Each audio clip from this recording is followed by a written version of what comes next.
Olá, meu querido estudante, tudo bem? Nesse vídeo de hoje nós vamos aprender a fazer divisão entre polinômios.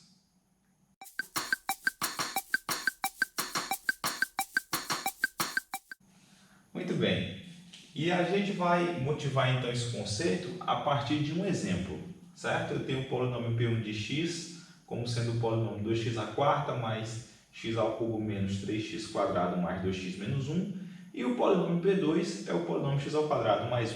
Bom, para a gente fazer então a divisão entre os polinômios P1 e P2, a gente vai então colocar na forma de um algoritmo, certo? Na verdade, esse algoritmo é o mesmo, ele segue um padrão muito semelhante ao algoritmo da divisão entre números inteiros, certo? Só que no lugar de colocar os números, nós vamos colocar aqui os polinômios, certo?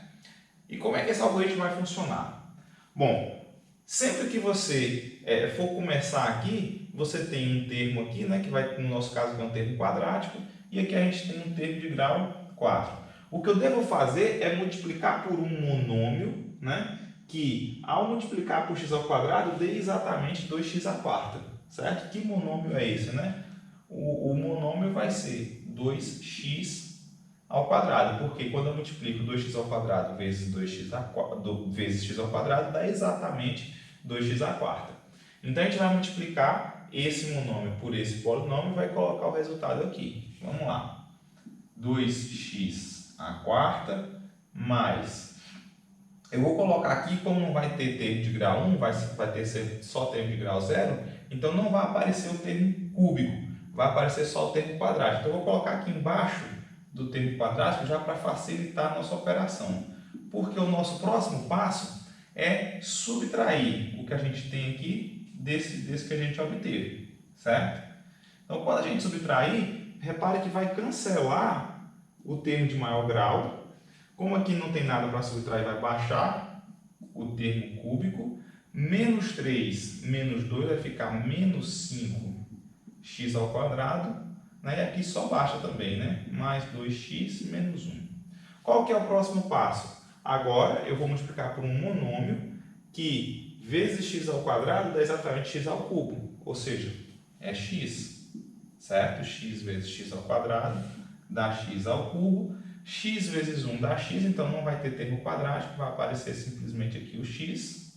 Quando eu subtrair, repare que cancela o termo de grau 3, vai simplesmente baixar o termo de grau 2, né? 2x menos x, isso é simplesmente x, e baixa aqui o menos 1. Muito bem, agora eu tenho um termo quadrático e eu devo multiplicar por quanto? Quanto eu devo multiplicar por x quadrado para obter menos 5x quadrado? Eu vou multiplicar por menos 5. Então, menos 5 vezes x ao quadrado, menos 5 vezes 1, né? Vou colocar aqui embaixo, aqui na parte do grau 0. E agora eu vou subtrair. Ao subtrair, repare que aqui de novo vai cancelar, vai ficar simplesmente o x que eu posso baixar. Menos 1 menos menos 5, então vai ficar menos 1 mais 5, que é simplesmente 4.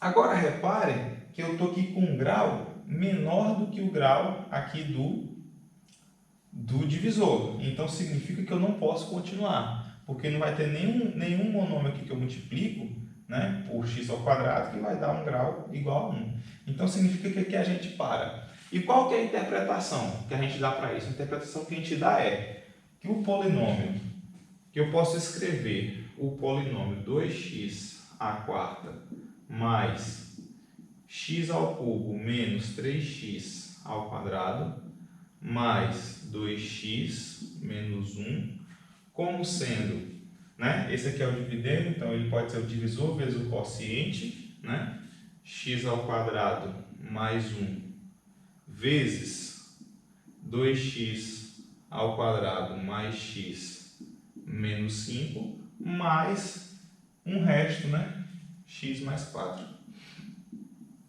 Muito bem. Então, de maneira geral, né, a gente sempre vai poder dividir dois polinômios de tal maneira que a gente obtém um quociente e um resto, cujo grau do resto, né, repare que o grau aqui do resto é menor do que o grau do divisor, certo? Então existe um resultado geral que vai nos dizer o seguinte, que se eu tenho dois polinômios, né, P de 1x e P de P2x, P1x e P2x, né, então vai sempre existem, né, um Q de x e um R de x, na verdade existem, são únicos, tá? Tais que P1 de x é igual a P2 de x vezes Q de x mais R de x, onde o grau de R, né, onde o grau de R é menor do que o grau de P2, certo? Então, esse resultado aqui é um resultado bem mais geral.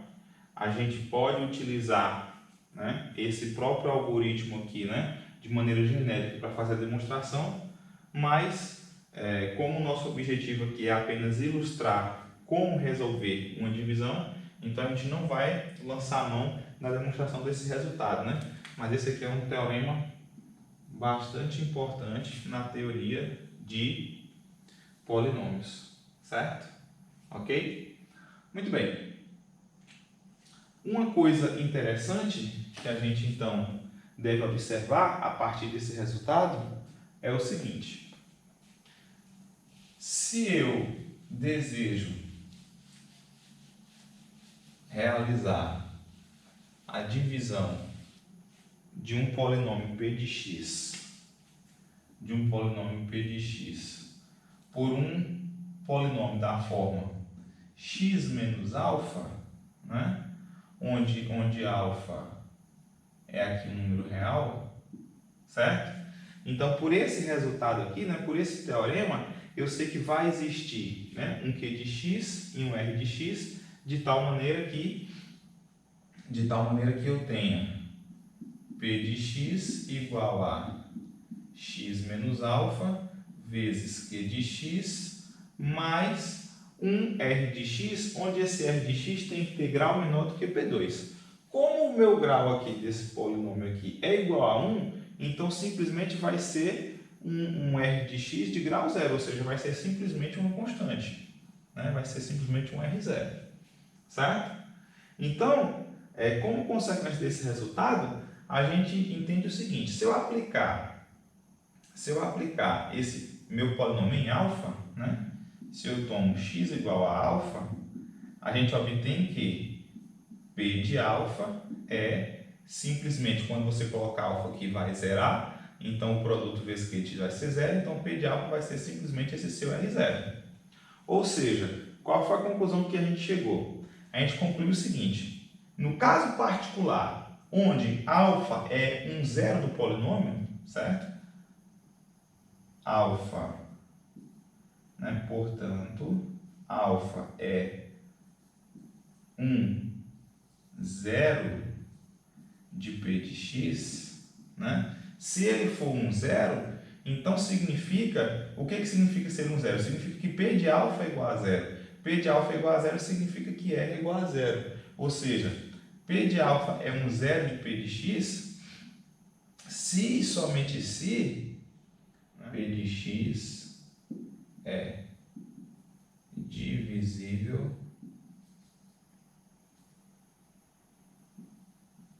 por x menos alfa.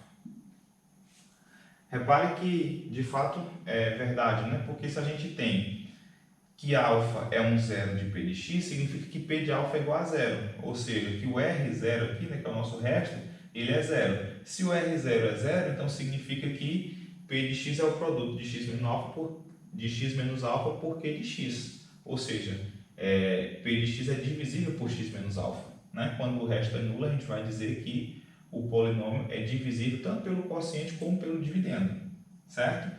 Reciprocamente, se p de x é divisível por x menos alfa, ou seja, se eu não tenho o resto aqui, então quando eu aplicar em x igual a alfa, significa que o p de alfa vai zerar, ok? Então, de fato, a gente tem essa equivalência, que é um resultado, do ponto de vista teórico, bastante importante, uma vez que quando a gente estiver trabalhando com polinômios de grau maior ou igual a 3, por exemplo, né, a gente vai ter uma maior dificuldade em encontrar as raízes. Então, uma das estratégias passa justamente por determinar uma certa raiz, né, e dividir esse polinômio por essa diferença aqui, né, x menos alfa, a fim de baixar o grau do polinômio.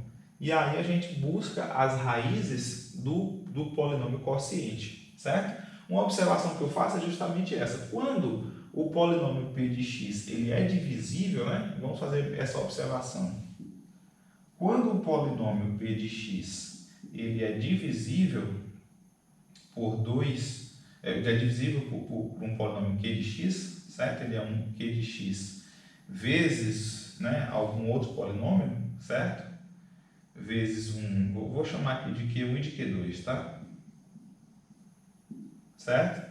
Quando isso aqui ocorre, então é claro que se alfa, né, alfa é 0 de Q1 ou de Q2, né, então isso implica que P de alfa é igual a zero. Ou seja, significa que alfa é um zero de P, né? Porque se você anula aqui, consequentemente você anula o produto. Se você anula o outro, consequentemente você anula o produto. Então, o que eu acabei de falar é o seguinte, bom, se eu tenho então um zero de P, eu posso baixar o grau, né? Utilizando essa estratégia aqui, e o polinômio que eu vou obter, ele vai ter grau n-1. Todo zero desse polinômio vai ser também um zero de P. E essa vai ser a nossa estratégia geral para trabalhar, né, com o problema de encontrar zero de polinômios. Por quê? Isso porque, como a gente sabe, existe fórmula de raízes para o polinômio de grau 1, para o polinômio de grau 2, né, como nós vimos, é a fórmula de Bhaskara. Existe também uma fórmula para grau 3 e para grau 4. Entretanto, essas fórmulas para grau 3 e para grau 4, como nós vamos ver, elas são na prática muito complicadas e nem sempre elas conduzem, né, a melhor forma de deduzir o zero de uma equação. Ou melhor, o zero de um polinômio, né, as raízes de uma equação. Então, foi provado por Abel e por Galois, né, dois matemáticos, né, bem famosos aí, né? Abel e Galois.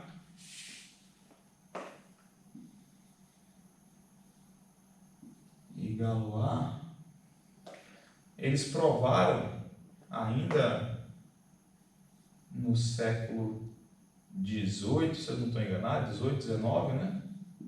Eles provaram que não existe nenhuma fórmula para a equação, né, de grau 5 ou mais. Ou seja, qualquer polinômio de grau 5 ou mais, ele não tem como você deduzir os zeros dele por meio de fórmula, somente por meio de processos iterativos. Então a gente vai ver que realmente existe uma grande dificuldade quando o nosso objetivo é determinar o zero de um polinômio por métodos determinísticos, ou seja, por meio de manipulações algébricas ou utilização de fórmulas.